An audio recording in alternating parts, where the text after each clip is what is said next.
a Caroline, instrutora de Química daqui do curso Preparandos, e eu vim trazer uma resolução de simulado do Colégio Naval do ano de 2024. Foram 6 questões de Química. A primeira questão, o título inicia assim: considere as informações sobre os isótopos de ferro contidas na tabela abaixo. Então, a palavrinha aqui importante para a gente é isótopos. Isso tem a ver com semelhanças atômicas. Quando eu falo que espécies são isótopos, eu estou dizendo que elas apresentam o mesmo número de prótons. Então, o termo iso significa iguais. E no nome aqui, como eu tenho a letra P, que faz referência, né, a número de prótons, então são espécies que têm o mesmo número de prótons. Então, na coluna à esquerda, a gente tem ferro e os valores aqui, 54, 56, 57, 58. Esses valores são diferentes, então eles não podem ser o número de prótons, já que eles são isótopos, tá? Então, provavelmente isso é a massa atômica. A abundância de cada um, mas pra gente essa informação é um plus, tá? Não vai ser necessário utilizar essa informação para nenhum cálculo. Com base nas informações da tabela, analise as seguintes afirmativas. A primeira: a massa atômica do ferro a ser representada na tabela periódica deve ser aproximadamente 58. Se a gente somar todos esses valores e a gente fazer uma média, ou seja, dividir por 4, somar os 4 valores, dividir por 4, a gente vai ver que o valor não dá 58, e sim 56,25. Então, essa informação não é verdadeira, ela é falsa, tá? A 2. Nesses isótopos, o número de prótons é constante. Quando é dito que alguma coisa é constante, eu posso considerar como igual, tá? Então, se são isótopos, realmente, o número de prótons dessas espécies de ferro precisam ser iguais. Tranquilo? Então, até o momento, a 2 é a verdadeira. 3. Esses isótopos são caracterizados por diferentes números de camadas eletrônicas dos átomos no estado fundamental. Quando é dito aqui no estado fundamental, o átomo no estado fundamental é quando ele é um átomo neutro, ou seja, o número de prótons e elétrons são iguais. Então, não tem como os isótopos ter mais camadas, já que o número de elétrons vão ser iguais também, tá? Então, a 3 é falsa. A afirmativa correta, até o momento, a 2. E aqui, ele pede para marcar qual que é a opção correta. Então, o gabarito seria a letra B. Confirmando aqui. Questão número 2, é a questão de cálculo de número de elétrons e nêutrons, tá? O título: o elemento X a mais, então ele já fala que X aqui é um íon. Quando a gente tem um íon, significa que o sistema onde existia no átomo neutro, que número de prótons e elétrons são iguais, aqui não é mais, tá? E quando está positivo, significa que houve perda de elétrons. Então, há um excesso de cargas positivas, prótons. Não é dito aqui na questão quantos, tá? O valor seria essa sigla A. Tem o número atômico 13, que é a mesma coisa que número de prótons, e massa 27. Também é dito que ele é isoeletrônico de Y. O termo isoeletrônico quer dizer que essas espécies apresentam o mesmo número de elétrons. Ele fala as informações de Y, o número de nêutrons, que é 14, e massa 25. E ele pergunta no final de tudo qual o número de elétrons e de nêutrons do íon de X. O que eu preciso fazer, né? Primeira coisa, você vai destacar os dados que você já tem do íon de X, que é o número de prótons, o número atômico e a massa 27. Com essas informações, a gente consegue já calcular o número de nêutrons, que é uma das coisas que eu tenho que descobrir na pergunta final, né? Usando a formulazinha, a massa atômica é igual à soma do número de prótons mais o número de nêutrons. Lembrando que essa fórmula se dá porque basicamente o peso do átomo ele vai ter, né, em consideração o número de prótons e nêutrons, porque o átomo ele pesa basicamente, o peso dele se dá basicamente por tudo que tem no núcleo, tá? Os elétrons é tão leve que a gente desconsidera. Isso eu já comentei com vocês em sala de aula também. Então, substitui aqui, o A é 27, o P é 13. A nossa incógnita vai ser o número de nêutrons. Isolando o número de nêutrons, que poderia ser um X de uma equação de primeiro grau, a gente tem que o número de nêutrons é 14. Com essa informação, já que o número de nêutrons é o segundo elemento do gabarito, a gente já consegue eliminar a letra B, a letra C e a letra D, tendo aqui como opções A e E. Para a gente encontrar o número de elétrons de Y, a gente precisa antes descobrir o número de prótons dele usando a mesma fórmula que a gente usou aqui. Por que isso? Porque Y é um átomo neutro, então se a gente sabe o número de prótons dele, automaticamente a gente sabe também de elétrons. Já que no átomo neutro, o número de prótons e elétrons são iguais. Joga aqui na fórmula, ó, Azinho, 25, P, 14, nêutrons 14, prótons é o que a gente quer descobrir. Prótons é 11. O número de elétrons também é 11, então descobrimos também o número de elétrons do íon, já que ele é isoeletrônico. Então, o gabarito aqui é a letra E, tá? Então, 11, o número de elétrons, número de nêutrons, 14. Gabarito letra E.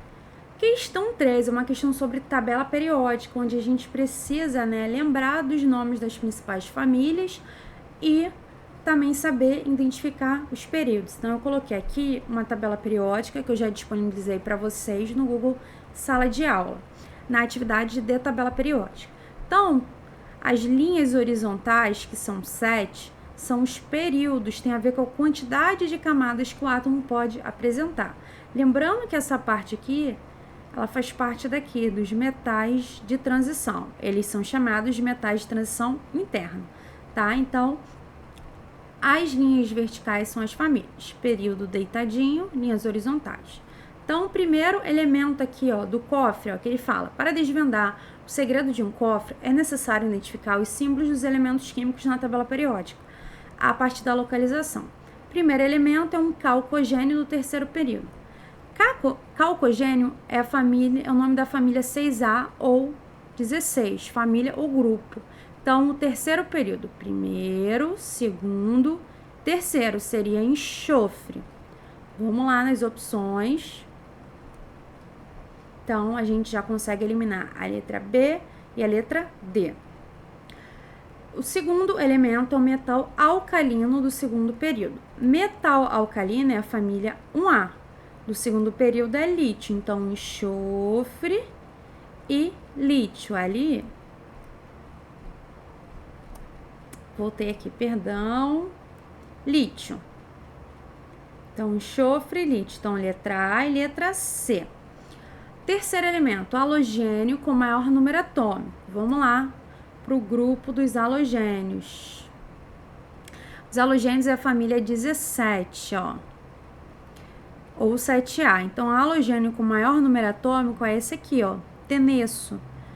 Número atômico é esse valor daqui de cima, tá? Superior ao símbolo atômico. Então, maior é esse aqui, TS. Então, voltando, a gente tem esse daqui, ó, de gabarito até o momento. TS. Então, só para confirmar aqui o que falta, que é o hélio, gás nobre com apenas uma camada eletrônica. Tararam. Aqui, ó. Com apenas uma camada eletrônica, família 8A ou 18, o hélio só tem uma camada eletrônica. Eu sei isso porque ele está no primeiro período. E além disso, eu sei pelo número atômico dele, que é 2. Se eu fosse fazer a distribuição eletrônica, eu iria descobrir que tem apenas uma camada, a camada K. Então, olhando aqui, ó, 3, gabarito, letra C. Então, S de enxofre, L de lítio, esse aqui que é o tenesso e o hélio. Questão 4, é questão sobre densidade.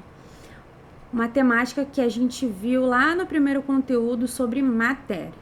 Quando se espreme um limão em água, as sementes ficam imersas na solução obtidas. Então, a semente fica bem no fundo ali do copo.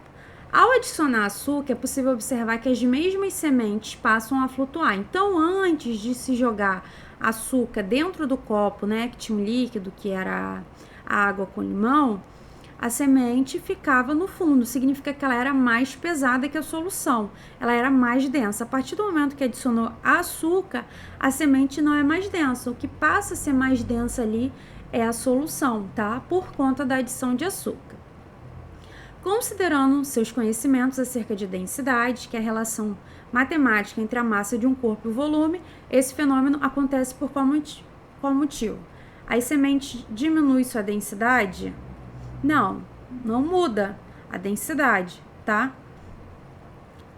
o açúcar aumenta a densidade da solução, é o mais correto a gente falar, porque a densidade da semente ela se mantém. Só que quando se adiciona o açúcar, acaba que a densidade da semente que antes era maior, comparado com água com limão, ela não é maior em valor, tá? Mas a densidade, o valor, ele não muda. A densidade do líquido muda pela adição de açúcar. Então, a mais correta seria a letra B. Aí fala que a letra C, que a gente pode desconsiderar. A solução não tem sua densidade alterada. Tem sim, o açúcar reduz a densidade? Não. Se reduzisse, não ia mudar a posição da semente. A densidade das sementes aumenta? Não. Então, gabarito, letra B. Questão número 5 sobre métodos de separação de mistura. Considere as seguintes tarefas do dia a dia. Aspirar a poeira e pelos do sofá com auxílio de um aspirador de pó. Por que a poeira é separado, né, do ar que ele é aspirado? Porque dentro do aspirador de pó tem um filtro, tá? Então, esse filtro, ele faz a separação de sólido e gás. Então, o método aqui envolvido é filtração, que é o mesmo, né, se a gente for ver de maneira geral, que a gente utiliza quando vai fazer a filtração do café, do líquido da borra do café. Só que quando a gente faz do café, a gente tem sólido e líquido. Neste caso, é sólido gás, tá? Então, ó, filtração. Então, a gente pode eliminar a letra E, letra C e letra A. Separação da polpa de uma fruta das suas sementes na preparação de um suco. Então, quando a gente faz o suco, a gente pode bater no liquidificador, né, para auxiliar esse processo de quebrar as fibras e a gente tem um líquido. Mas se a gente quiser separar, né, as partes das sementes e as fibras que não foram quebradas, a gente pode usar uma peneira. Então, ó, filtração, peneiração até o momento. Filtração, peneiração, tá aqui na letra D. Separação de grãos de feijão de pedra, então pelo método de catação com a mão a gente consegue separar o grão de feijão de possíveis pedras, porque tem aspectos diferentes, então é uma mistura sólido-sólido, é um método mecânico. Então aqui seria a catação. Até o momento, letra D. E o último aqui, peneirar, já tá falando, né, na própria informação, os ingredientes secos de uma receita de bolo. A mesma coisa que da polpa de fruta, a diferença é que a gente tem uma parte sólida de líquido e aqui sólido de sólido, também é peneiração. Então, ó, letra D é a mais correta. Ele tá pedindo para você indicar um método nas opções, respectivamente, né? Primeiro 1, 2, o 3 e o 4. Então, gabarito, letra D. Eu coloquei as fotos aqui do método que tem lá no nosso arquivo, que é no caso teórico da aula, né? Então, do aspirador de pó, como eu disse, da peneiração e da catação. Gabarito, letra D. A 6, para encerrar, né? A gente precisa lembrar a parte de substâncias e mistura, principalmente a parte de gráfico, né? De mudança de estados físicos. Então, ó, o título fala assim: considere os gráficos de mudança de estados físicos de uma substância pura e uma mistura convencional. É possível afirmar que os pontos de fusão e de ebulição da substância e da mistura são. Então, primeiro da substância, um gráfico aqui comum de substância ou de substância pura. O início tanto da fusão quanto da ebulição, né, início e final, são na mesma temperatura. Então, aqui, ó, o eixo da temperatura, a gente vê que o início e o final terminam na mesma temperatura. Tem esses patamares horizontais, significando, né, indicando que eles não são variáveis, são propriedades constantes. Enquanto que de uma mistura convencional, o início e o final, tanto da fusão quanto da ebulição, a temperatura são diferentes do início e do final, indicando que não é constante. Então, o gabarito seria constantes da substância e variáveis da mistura comum, tá? Então, gabarito, letra A.